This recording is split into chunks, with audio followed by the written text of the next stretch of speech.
Local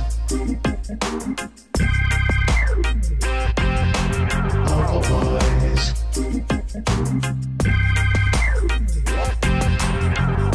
Feeling alright, yeah. Local boys. Local boys. Today we have a special guest. We're on the beautiful island, the Big Island, and we're actually up in Kohala, and we're here today with Sonny Lim, and we're actually, I would say, front yard of his old home that he grew up in. Welcome, Sonny. Aloha. Yeah, aloha. Aloha. Welcome to my Welcome to the island, right? Before we get going and everything, Sonny, tell us a little bit about just this here. Where we at, and maybe even some of your upbringings and some of your memories you might have up here. Yeah, we're actually in the part of Kohala called Pu'uhui, and which is part of the Parker Ranch, where we grew up. Our whole childhood was here, and right here in this house. That's, right behind us, and right in the back house. And this is where we grew up. Spent our whole childhood playing out here in these pastures, and I love it. All kind of fun. So your dad also actually worked here as well, right? Yes. On this property. Tell me a little bit about that. Yeah, he was a cowboy here on Parker Ranch, and we did the whole ranch family lifestyle. Right. And Right. we had animals, we had chickens, we had pigs. We had one sheep that they caught him like when it was on lamb and grew up over here. And the thing used to be like our watchdog. Really? The thing was, wouldn't let anybody come in the gate. And the thing wouldn't pass the gate. It would run right up to the gate and stop right there. Wow. And and it's kind of crazy because me and my brother actually, after we were born and everything, we actually grew up in kind of like a setting like this as well. Not as big, you know what I mean, but still country, and on Maui and Kapakalua. So we had similar homes, similar style, and I think that was one of our most precious times. You know what I mean, and stuff like that. And that's why when we were walking around here with you, we were going back in time and having some memories of that as well. yeah, just being here is like bringing back so much. Yeah, absolutely. We for us, summer here was like, back then it seemed like it lasts forever. We played in all of these. I mean, we had climbed hills. You can go as far as you like. Went over hills and dales, and our family lifestyle back then was from the mountain to the ocean. We hunted the mountains. And the only way, before there was no road from Kohala to Kauai High. The only way to get down to these beaches was through here. You had to go down like really slow on these old Jeep trails and get down. So to get to the beach from here, it used to take us like 3.5 hours by the old military Jeeps. So but back then it was official. There was a lot of fish, and so we did both. But we actually we grew everything else, man. You raised it and lived the whole lifestyle. Yeah. Back then the ranch had its own dairy. So our milk actually, we never milk. The thing came in on gallon bottle, straight from the dairy. And then they would deliver the meat, and we would go back. We would actually after school, after we get off the bus, they had like these old, they call them like ice boxes. So old wooden box, right. And just go inside there and just look for the one they get the family name. I thought we have name. And they'll be like our meat. They would just pick it up and bring it home, and that was the best. Lifestyle was cool. That lifestyle. Wow. So, how many years were you here, personally? Or just all your life until you moved? No, about 12 years before we moved. Before we moved down to Halaula, which was right in Kohala town. In Kohala town. Yeah, where my mom, where we were earlier. Okay, her house, that's where you guys moved to from. From here we moved there. Yeah. Oh wow. So basically, right now there's no one here anymore. The house is pretty much abandoned. Yes. And stuff like that. Now, so let's go. Let's like skip a little bit forward now. And now, as we see, you have a guitar over here. So and I know that you're a guitar player and a master slacky, from what I hear. And do you have any kind of do you come around this place like because you're born and raised here? Do you come over here for inspiration? I do. When I was still working at the ranch, I used to come over here all the time. And for me, it brought back all of my childhood memories, and it kind of puts me in a good place to be creative. Creative. And I would believe so. yeah, so I did a lot of, I don't know if you call it, almost like soul searching. Yeah, absolutely. Absolutely. And it kind of gives you a perspective of where you're at, and Right. and all the stuff you've seen, and kind of give you a direction of, where you came from and where you went. And I'm just happy that, I got to do it all. But when you look back where you came from, it's so awesome to be just grow up here in Hawaii, and the lifestyle was, I wouldn't change it for anything in the world. Absolutely. Priceless. Priceless. There you go. Do you work for the ranch still or no? Oh. No, I retired. Oh, retired? All right. In 1992, they downsized, and they had a couple of retirement packages, and what they did was, if your years of service and your age equals 65. So I took the. So I wouldn't say I retired. I'm like semi-retired. You're semi-retired. Yeah. So Yeah. so it's been about almost 10 years now. Wow. So from that, then specifically now you just do music. Yes. So it kind of pushed me to go music full time, because all of that time was like part time. I was just playing part time and with my family, and so that opened my doors to go into music full time. And so that's what you do now full time. Yeah, full time. And now your family. Now we're talking about your entire family. So all your family is musically inclined, or was it entertainment? I looked at your house. What first thing comes to my mind? It's not really good place to have a party. Do you know about how many parties you've had at this house? I don't think I can count it, but people would just show up, like every Friday, Saturdays. People would come over. But back then, right? With TV, there wasn't cable. But TV radio was like rabbit ears. Rabbit ears. So we only had 3 stations. 3 stations. And 2 of them was snowy. So you really couldn't see. You could barely make out the image of a person, and you hear the voice but no picture. Oh, and so that did entertain itself then. Yeah, a lot of it then. So we just listen to our parents, and our uncles come over and they're playing, and they just played and sang Hawaiian. They started, they do like Hawaiian, then they did like country.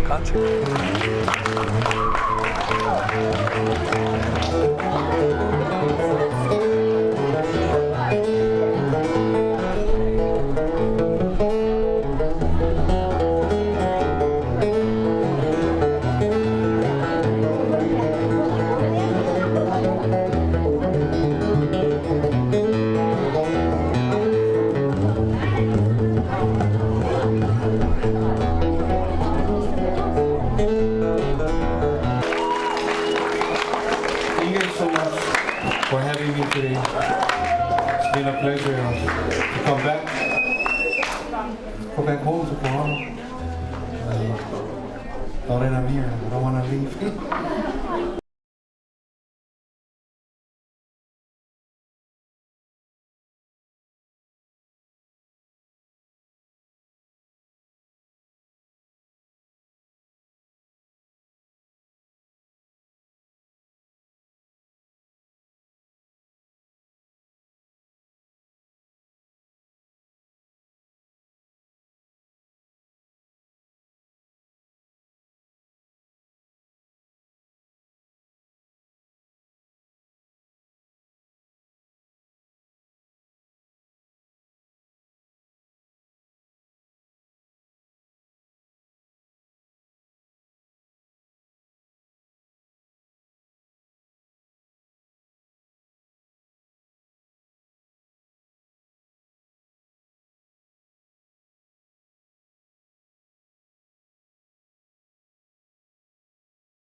Hey, how's it, everybody? This is Al. I am here in North Kohala on the Big Island for a special treat for you all, and we're actually standing in a workshop, if you will, with our guests here, and one of them's name is Bronson, and the other guy's name is Dave, and they're authentic saddle making peeps, as you can see right here. And we're gonna start talking to them about what they do, how they do it, how they go about it, and a little bit about themselves personally as well. And so that's Bronson, and that's Dave. Hello, Bronson. Welcome to the show. What's up, Dave? How are you? All right. Tell me a little bit about yourself. 32 years old, been making saddles with Dad from high school. I now teach the kids how to make saddles. I have a class in True Kahana Noyao, which is with Partners and Development. I have a class here in Kohala with the kids. It's on Wednesdays, and then Fridays we go over to Honaka. So you do this on your own, or do you do this with your father? Or you guys take turns doing this kind of type of work? I kind of took over his class because he's kind of busy, and he's actually the director of Kahana Noyao. I work for the county as a equipment operator at the landfill, and I drive heavy equipment, and I've been there for going to be 16 years. Wow. Yeah. So right out of high school. Local boy, 16 years. Good finger. Wow. And you like that job? Yeah, I love that job. I love working with heavy equipment, driving, operating heavy equipment, and at the landfill, everybody's rubbish. So you guys are born and raised here? Yes. We did have opportunities to go to the mainland, high school days, in the national FFA convention, things like that. So, getting out of off the island is always a good, yeah. So you guys, this look kind of, where we from, this look kind of country. It is. So basically you guys are country livers. You know, Exactly. you guys not city livers. You guys not city dwellers. Not city slickers, you know what I mean? So you guys basically was raised on this property as well, or you guys moved here at a certain time, or this was where you guys grew up at? Born and raised here? Yeah, we were always in Kohala. Yeah. Always in Kohala, Yeah. I see. So get us into this right here, and before you talk about the saddle, the intricacies of making the saddle, tell us a little bit about the program that you're doing over there with your dad. Okay. The program started off, actually Kahana Noyao started off with just the saddle making group, and Dad was doing a saddle making group, and then throughout the years he wanted to bring in different groups. So we have animal husbandry, which Dave teaches, tarot, which is Brodebert, culinary arts, Antibili, graphic arts, Dennis Matsura, machinery, Mikey, Salvador, and the kids that come is parents have been separated, or and they're just looking for one big brother or an uncle, to come out and do something with, and that's where we come in as mentors, and as I think it's more the mentoring thing, instead of a teacher, we're not just teaching you something, we also uncles, and So, you're the mentor for the saddle part of the program. How you go about that? We start from the peeling, we go all the way through the making, right? So this is all really rawhide that came from the rawhide part. Yeah, the rawhide part is actually the ave, which is on the saddle. This I do order, but the kids, they know that this comes from chemicals that has processed to make leather, turn rawhide into leather. But the actual rawhide pieces, if you look on the saddle, it's here. Oh, that's The 4 is Big Island style. Maui has what is called vilimoku, and it's I think 6 braids into, and then they'll do 4 or 5. With Big Island they do a pico wrap. Yeah, which basically is wrapping the horn, and if you look at that, it looks like a pico. Yeah, so that's why it's called a pico wrap. Yeah, but this is actually the rawhide part. This and this. This part is your kaula iope. Yeah, your kaula iope is what makes the Hawaiian saddle different from a Western saddle. The Hawaiian saddle, if I was to wet this down, I can adjust my rings to fit the horse just by pulling this. On your Western saddle, it's gonna be, yeah, it's right how it is. It's how it is. Yeah, it's set. So if you got a different size horse, it'll be rubbing him the wrong way or what. So that's why the Hawaiian saddle was made, for that reason. It could be adjusted. Also, when they used to ship cattle way before, your Hawaiian saddles are all held together by just these 4 straps. Yeah. So when they go down, before they used to go down to ship cattle, they would chase the cattle all the way down to the ocean. Then what the cowboys would do, they would take all these pieces off. Yeah, and then you just have your base and your avi, which is something like this right there. They would take everything off so that it would be just like this. Yeah, and then they would rope your cow and drag it into the ocean. That way, all your leather pieces wouldn't get damaged. Yeah. So this is actually bone. This is actually wood. Yeah, wood wrapped with buhide. Yeah, and this they call it the tree or the stick. Yeah. So they would take everything apart, and then they would rope your cow. You still would have your horn, drag them out to the boat, throw your rope, and then come back. And then when the day was over, you just come back and you string up all your pieces, and you know your whole not wet, and you know you're going home. Yeah. The other feature was it's lighter. It's maybe 30 pounds. Your regular Western saddle gonna be about 50 pounds. Yeah. Oh, even more. Yeah, it's actually, yeah, I have a saddle actually that I passed down to my son, and my daughter actually, he gave it to his sister now. So I haven't changed anything on it. It's been lasting for that long, and that was my saddle from high school.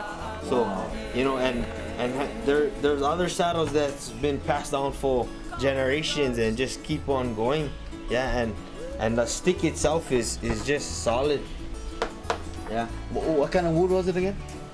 Underneath this, before they used to use guava and all different kinds of wood. Now we order it from the mainland, and it's actually tiny, but it's strong. Yeah, and it's wrapped in this buhide, so it's solid. And then we put on all this rawhide that makes the horn even stronger. Yeah. So. But it's actually made more for the comfort of the horse. If you look at one Hawaiian saddle, yeah, you know, all that padding inside here, and yeah, it's actually built lighter, breathes a little bit better. The horse. So you happier horse. Yeah. It's like a happier cow, make better milk, right? So you know, look at this, swing your leg over.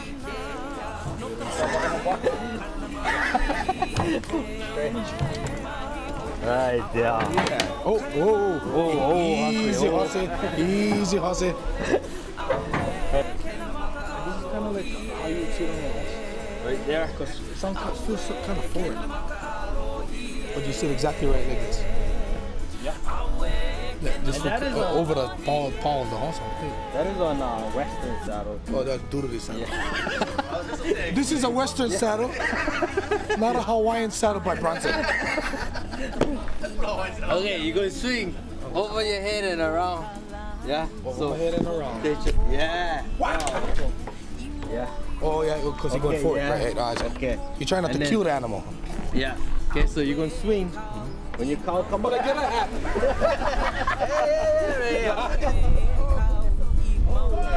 oh, there we go. Okay. There we go. Hey, you know what? It's kind of small this hat. It's alright. You talk about it. You're good.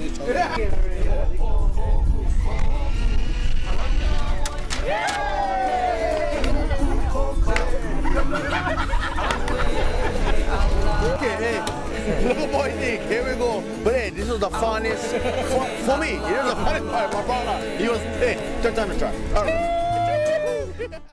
Hey everybody, we're here, localboyzinc at the Lohi in Kohala with brother Bert. How's it? How's it, brother? How's it? Hey. Are you about a bird? All right. Me too. My name is Alwin. So, and right now we're here at the Lohi. This is another place from the program, right? And we're here with Bert. And before we start on this, Bert, just give us a little bit about yourself and how you got into this and everything. Yeah. Okay. Born and raised on a big island in Kona. Pretty much, come from a divorced family. So my mom moved us from town to town on a big island. So we never really had one rooted spot except for Kohala. My grandmother and my family on my grandmother's side from Kohala. So this is where I found that, you know, my roots came from, is from Kohala. I came back to Kohala when I was a junior in high school some years ago, and participated in the ag program that was really strong in Kohala. And David Fortes was my mentor and ag teacher, and after a while, you know, became an extended part of my family with Mahanai dad. That's why I grew up with Dave and Bronze, and you know, I'm real close with them. But 7 years ago, he came to me with the proposal of being a mentor for Kana no Eau, True Partners in Development. My background was growing taro in a dryland setting, which is called a malo'o, which is what this is in this area of Kohala. So would, sorry for interrupting, but would that be pristine? The dry land would be pristine for taro? No, an actual setting, wetland would be better. Yeah, the lo'o These are the water. Right. And you know, we can go over the reasons why for that, but you know, with the program, because I had experience in the dryland setting in the Malo'o, we had on the property, we have with partners Pacific Plains LLC. We had restored, you could say, an ancient lo'i on a mountain. It's got over 100 years history of it. We went in, the lo'i was all overgrown, so the kids at that time, we cleaned it out, and we had some kupuna come down and instructed us on how we would make the water come into the lo'i. He brought the water in, and then soon after that we planted. Up to date we harvested about 2 crops already in that little setting. And this is what you're talking about, the program. The program that had harvested that 2 crops already. Wow. Yeah. Wow.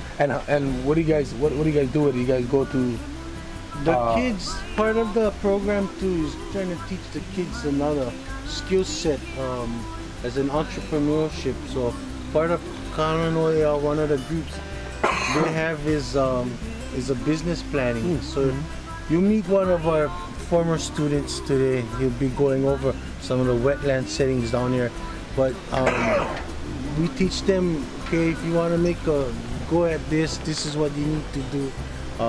The ins and outs of everything, expenditures, profits, what you got to do to make that profit.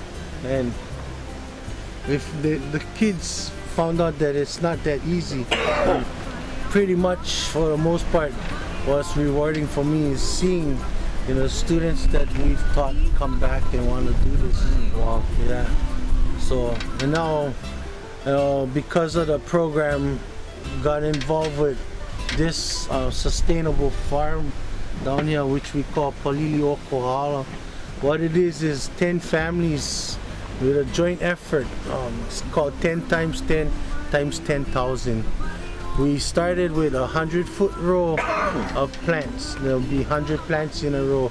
For me, I think, you know, in government and in what these guys are doing here with Birth and these families is that this is what they don't understand, that it takes one person with an idea and a love for something, you know what I mean, and never forget where you come from, you know what I mean, and then showing someone else, like how these guys are doing and mentoring these children, you know, because this brother came from a dysfunctional family, and but that never swayed him from trying to understand where he belonged, and then getting mentored by Uncle Dave, and then getting his second and ninth family.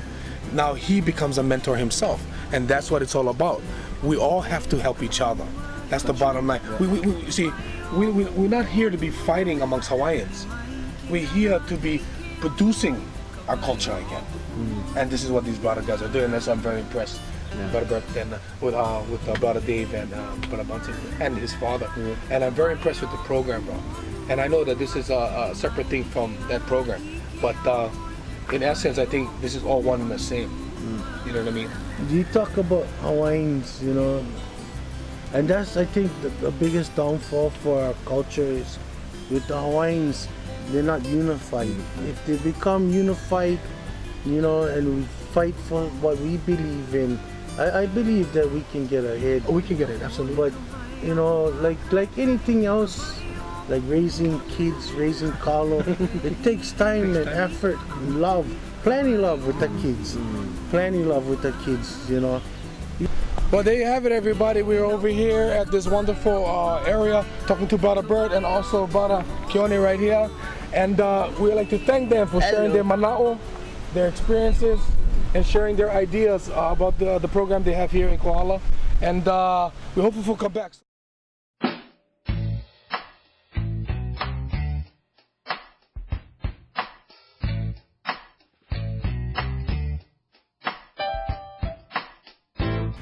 Why is it that, you know, I'm just in my opinion, you know what I mean? I'm not talking about the whole world. Spit it out, spit it out, spit it out.